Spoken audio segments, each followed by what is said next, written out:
Let's go. Don't make me go through the whole shtick again, please. Are you gonna make me go through the whole shtick again? Fuck you, game. Honestly, Jesus Christ. Because you can't tab out of the game. Tabbing! This is, I'm not fucking playing around with System 32. I'm not changing your installation file. I'm literally just tabbing into another tab. Because I don't have 3 monitors. What the actual fuck?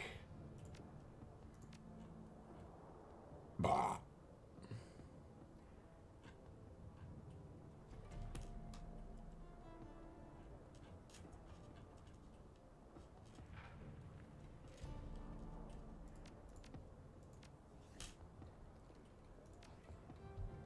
Oh, fucking hell.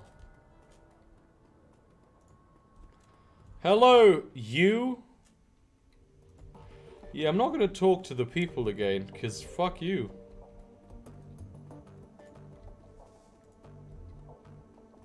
Watching whilst playing Dark Souls Remastered. Oh, I have to talk to Paul again? Blah, blah, blah. They were in my way. Blah, blah. I've seen worse because I am an edgy boy. Oh, this is a what? You know, yes, there's a mileage. Okay. No, I'm not talking to my homies again. I just fucking did that and then the fucking game crashed.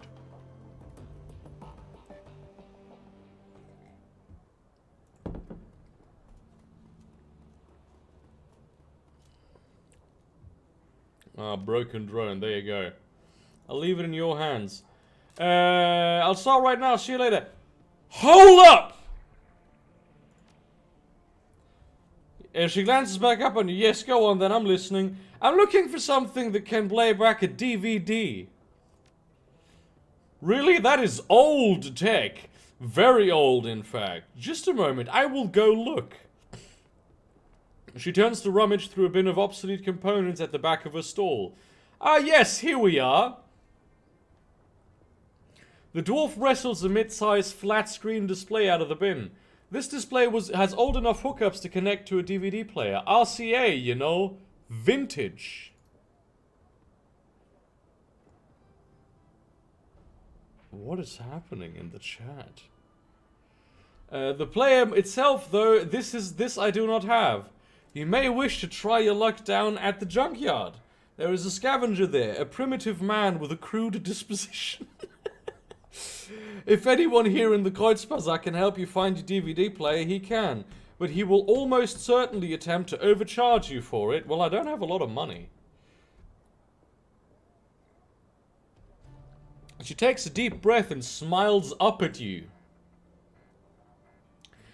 But you think in Shadowrun there's like a, or in any fantasy universe, there's like special prostitution with dwarves because dwarves are at the ideal height?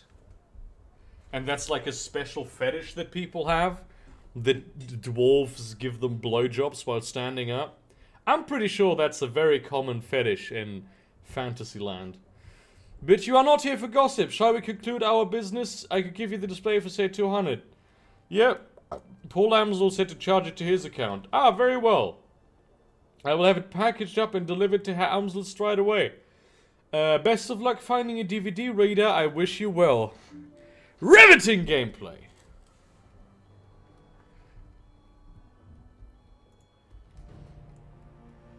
Oh, this is Kami, isn't it?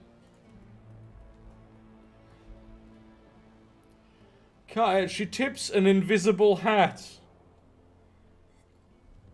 My gentleman. Hey there, remember me from the cafe? Name's Kami. Are you looking for something? Well, everybody's looking for something.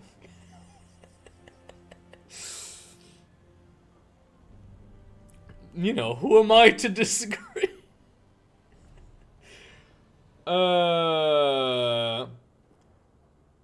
Depends. Is there anything I should be looking for? She titters. Volunteering information, that's bad for business. Unless Altuk wants me to tell you something, but that's rare. I'm just his ears and hands outside of the cafe. He's got enough of a voice all by himself. I see. Well, you'll most likely hear instead of see, if you haven't already.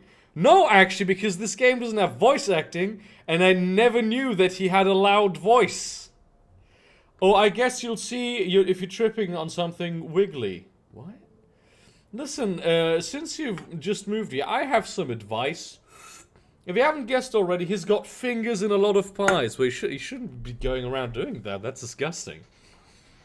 I've seen what happens when he doesn't approve of someone or something. Pissing him off can't be worth it. And at the very least, you won't be able to get good coffee in this town again. I just care about good alcohol. Well, actually, I don't. I just care about alcohol. In any case, I've got some errands to run. Come over sometime. We can chat over hookah or something. Yeah? Terrible research! This is the worst research I have ever seen in a video game. You don't smoke hookah in Germany, you smoke shisha. You should know this. This is Turkish. We smoke shisha, you fuck. Whatever company made this game. Terrible. Terrible.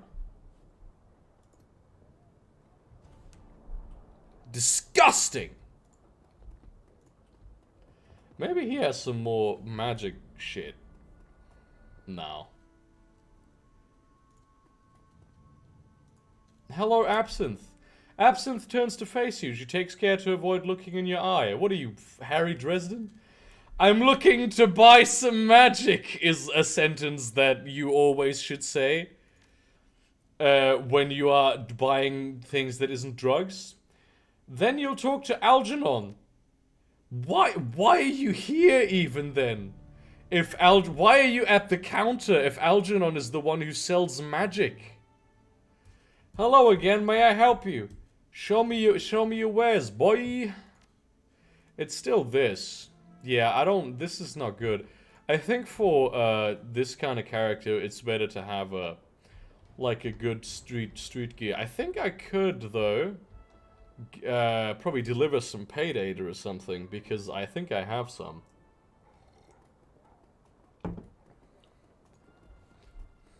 What's this? Der Weinkeller. There's a wine cellar here? Well, don't mind if I do. I've almost played completely through this game, and I've never seen this location before. Lucky strike. A young woman stands at the bar, smoking a cigarette. You've seen her face before. Lucky strike, one of the mercenaries from Monica's files. Actually, I haven't. Ever. A plume of blue-grey smoke spills from the corner of her mouth as she turns her attention to you. Hey. The distinctive circuit pattern tattoos that line her face shimmer and pulse with light. You need something? Yeah. What is this place, and why didn't I know about it in my last game playthrough? I don't believe that we've met. I'm flashing by, sir. Yeah, I know who you are. She takes a drag on a cigarette. How you holding up, champ? I heard what happened to your boss. She had a name, you know. Fucking. Sure, she had a lot of things. Control over this entire Keats, for one. Can't say that I was a fan. Oof. Don't start, man. I will wreck your shit, cunt.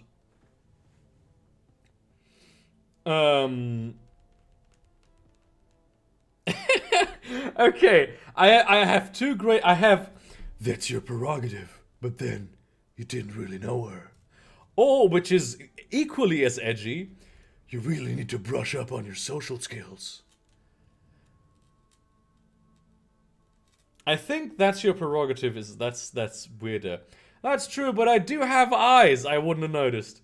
And I can see what's been happening to the Kreuzbazaar since she got geeked. Whole place is falling apart, innit? And why do you think that is?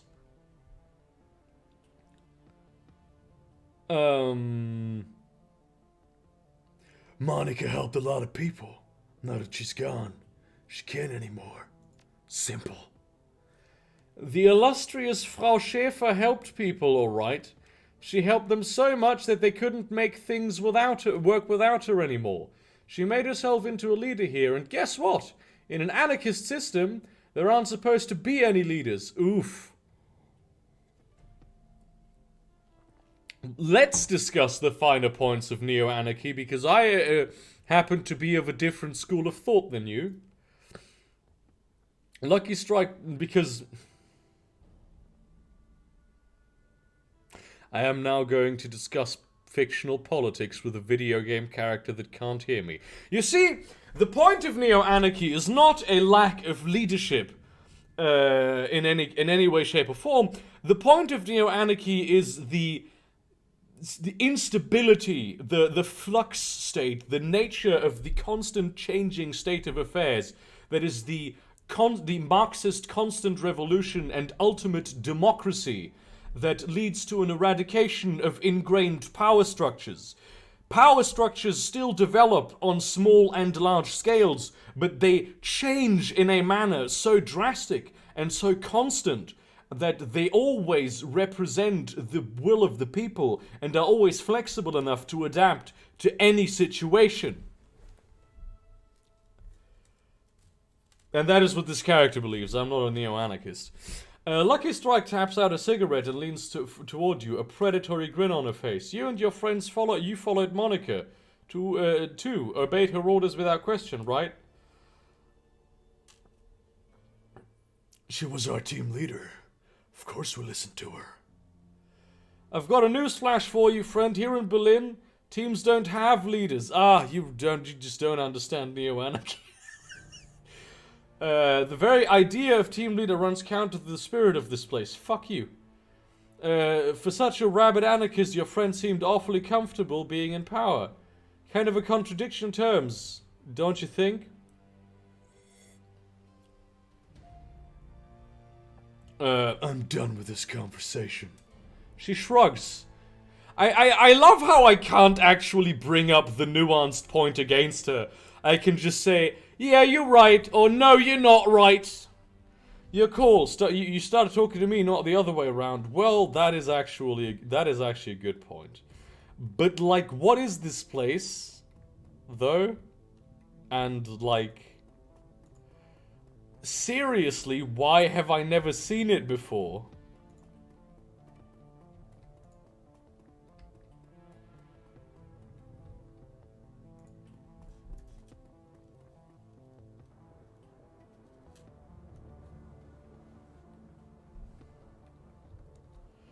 I mean, the writers of that character, I mean, it is an interesting character, because, like, idiot characters are always interesting.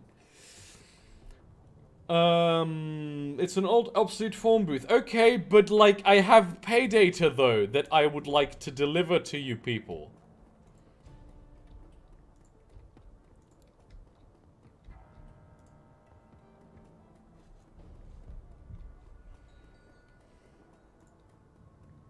Schrotty. Schrotty, which is also the same guy from the last game. It just so happens. A stout old man looks up from whatever old tech he's tinkering with to squint at you through thick, old-fashioned glasses, which are nowhere to be found in this picture. He pushes them up with an old oil-stained finger as he straightens up to nod at you. He speaks with a gruff but well-meaning tone, heavily accented with German tonality. This is Germany! He should be speaking German! Guten Tag, what can I do for ya?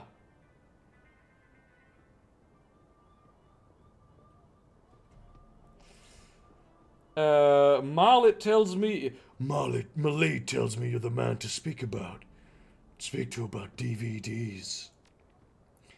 That little shrew sent you my way, huh? Schrotty's smile broadens. Will wonders never cease? Oh, he wants to... He is into that shit. He is into the... You know. Well, introductions are in order, I suppose. Schrotty Buchmann, at your service. The old man raises a grimy hand in salute. Need something salvaged? Some old components, vielleicht? I am indeed your man. Wonderful! How about that DVD player that I have already mentioned to you? Schrotty. Well, let's see. I think I've got something that'll work for you. Schrotty rummages through the junk heaped on the table behind him. A few seconds later, he snatches a battered plastic lozenge shape from... What is a lozenge shape? That's a word I probably need to write down, but I can't tab out of this. Hold on to the word lozenge shape for me, please. Ah, here we go. An old Korean player that I dug up last week. 2010 model. A real beauty.